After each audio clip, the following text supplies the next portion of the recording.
नमस्कार, recipe circle चॅनलमध्ये आपले स्वागत आहे। तर आज आपण करणार आहोत भेंडीची भाजी। त्यासाठी मी भेंडी पाण्याने 3 ते 4 वेळा स्वच्छ धुवून घेतली व एका कापडामध्ये घेऊन हिला कोरडे करून घेतले। भेंडी कोरडी केल्यामुळे ती अजिबात चिकट होत नाही।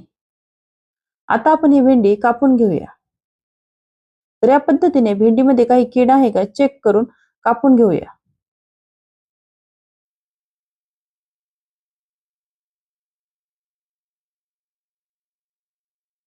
आता मी गॅसवरती कढई ठेवलेली आहे। कढईमध्ये घेतलेले आहे तेल।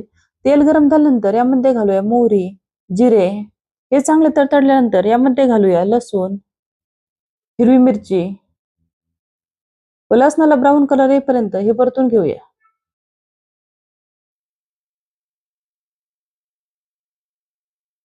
आता यामध्ये घालूया मीठ, हळद, कोथिंबीर व परतून घेऊया।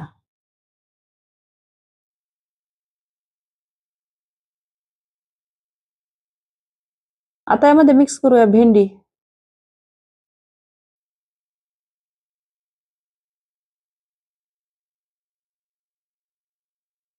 आता आपल्याला भेंडी फोडणीमध्ये चांगली मिक्स करून घ्यायची व भेंडी शिजण्यासाठी आता आपण यावरती झाकण ठेवूया।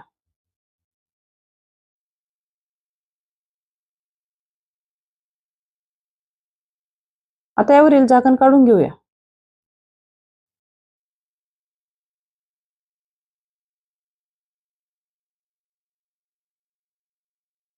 तर यामध्ये आता मिक्स करूया शेंगदाण्याचा कूट।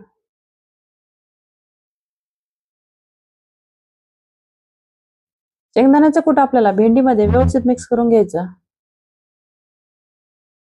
तर या पद्धतीने आपली भेंडीची भाजी तयार झालेली आहे। आपली भेंडीची भाजी अजिबात चिकट झालेली नाही। तुम्हाला जर रेसिपी आवडली तर लाईक करा, शेअर करा आणि चॅनलला सबस्क्राईब करा। थँक्यू।